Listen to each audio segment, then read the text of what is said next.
Hello dear friend, इस video में हम क्वेश्चन डिस्कस करेंगे class 12 chapter 14 digital electronics and semiconductor से। And this question is based on diode. Question है the circuit shown in figure contains two diodes each with forward resistance of 50 ohm and with infinite backward resistance. If the battery voltage is 6 volt, the current through 100 ohm resistance is। हमें ये पता करना है कि जो 100 ओम का resistance होगा इसमें कितना करंट फ्लो करेगा। क्वेश्चन बाद में सोल्व करेंगे, पहले कंसेप्ट समझते हैं। देखो, पहले बात, पीएन जंक्शन डायोड को इस तरह से, ये इसका सिंबल है पीएन जंक्शन डायोड का, ये पी और ये एन टर्मिनल, ठीक है। इसके अलावा मान लीजिए अगर मैं पी टर्मिनल को बैटरी के हायर पोटेंशियल से कनेक्ट कर देता हूं और एन को अगर मैं लोअर पोटेंशियल से कनेक्ट कर देता हूं, या ऐसे कह सकते हैं पी को पॉजिटिव से और एन को नेगेटिव टर्मिनल से कनेक्ट कर देता हूं, तो उसको बोलते हैं फॉरवर्ड बायसिंग। Forward biasing. और फॉरवर्ड बायसिंग में अगर मान लीजिए आपकी जो डायोड है वो अगर आइडियल डायोड होगी, इस क्वेश्चन में ऐसा है नहीं, लेकिन अगर आइडियल डायोड है तो उसको हम एक कंडक्टर की तरह बिहेव करवाते हैं फिर, ठीक है। वो एक प्योर कंडक्टर की तरह बिहेव करने लगती है, ठीक है। लेकिन यहाँ पर उसका जो रेजिस्टेंस है, अगर वो फॉरवर्ड ओम में है तो वो 50 ओम की तरह बिहेव करेगा। मतलब इस क्वेश्चन के अनुसार अगर डायोड फॉरवर्ड में पाई गई तो वो एक रेजिस्टेंस की तरह बिहेव करेगी जिसका रेजिस्टेंस होगा 50 ओम। तो ये तो होगी फॉरवर्ड बायसिंग की बात। रिवर्स बायसिंग क्या होती है? मान लो ये पीएन जंक्शन है, ये पी और ये एन, ये जो ट्रायंगल है ना, ये बताता है कि करंट की डायरेक्शन क्या है। ये एरो जो है डायरेक्शन ऑफ करंट बताता है। अब अगर मान लीजिए मैं पी टर्मिनल को, मतलब पी साइड को, पी जो जंक्शन है उसको अगर मैं नेगेटिव टर्मिनल से और एन को मैं पॉजिटिव टर्मिनल से, या ऐसे भी बोल सकते हैं एन साइड को मैं हायर पोटेंशियल से और पी साइड को लोअर पोटेंशियल से कनेक्ट करूं, तो उसको बोलते हैं रिवर्स बायसिंग। वो होती है रिवर्स बायसिंग। रिवर्स बायसिंग में ये होता है कि जो डायोड होती है, मान लीजिए अगर आइडियल डायोड है तो वो बिल्कुल ओपन सर्किट की तरह बिहेव करेगी, ओपन सर्किट की तरह बिहेव करेगी। इसका मतलब ये है कि उसके थ्रू सर्किट में करंट जाएगा ही नहीं, मतलब उसमें से करंट जाएगा ही नहीं। इस क्वेश्चन में बोला है कि इन्फिनाइट रेजिस्टेंस है, ठीक है। इस क्वेश्चन में बोला है कि अगर मान लीजिए कोई भी डायोड है तो वो अगर रिवर्स बायसिंग में पाई गई तो वो इन्फिनाइट रेजिस्टेंस दिखाएगी। अब इन्फिनाइट रेजिस्टेंस का मतलब यही तो होगा ना, करंट जा ही नहीं रहा है, मतलब वो ओपन सर्किट की तरह बिहेव करेगी।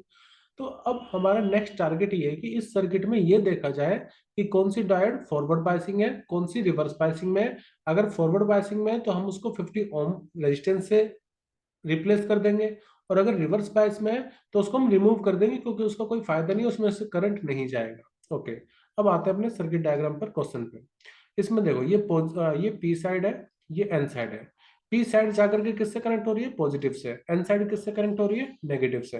तो इसका मतलब ये बात तो श्योर है कि जो ऊपर वाली यानी डायोड जो वन है वो फॉरवर्ड बायसिंग में है, जो डायोड वन है वो किसमें? फॉरवर्ड बायसिंग में। अब डी टू को देखो, डी टू मतलब ये नेगेटिव, और नेगेटिव किससे जाकर के कनेक्ट है? पॉजिटिव से। ये पी साइड है, पी साइड किससे जाके कनेक्ट है? नेगेटिव से।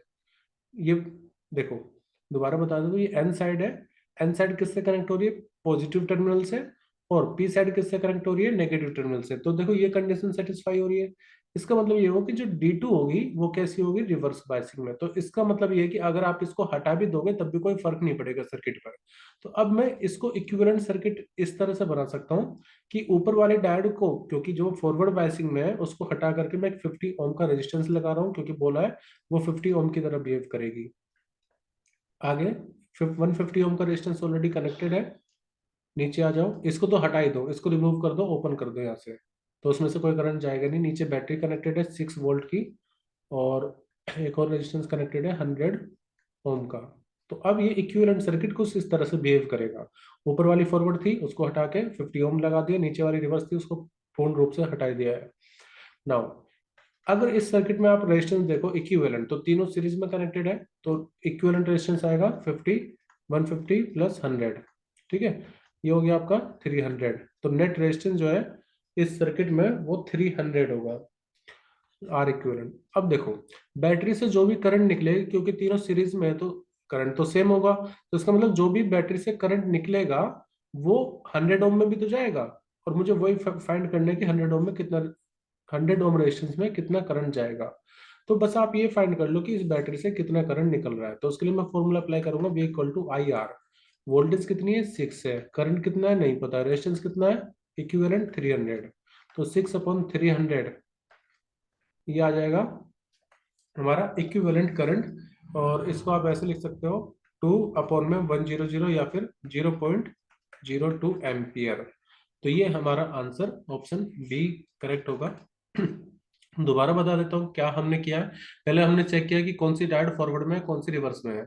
जो फॉरवर्ड में थी उसको 50 ओम रेजिस्टेंस से हटा रिप्लेस कर दिया, और जो रिवर्स बायसिंग में है उसको बिल्कुल हटा ही दिया। फिर नेट इक्विवेलेंट रेजिस्टेंस निकाला, फिर V equal to I R फॉर्मूले से वोल्टेज 6 करंट निकालना था, रेजिस्टेंस रखा और करंट की वैल्यू 0.02 एम्पियर आ गई, यानी कि बैटरी से 0.02 एम्पियर करंट बाहर निकलेगा और वही करंट आकर के बाद में 100 ओम रेजिस्टेंस में भी फ्लो करेगा। तो इसीलिए हमारा जो करेक्ट आंसर है वो है ऑप्शन बी।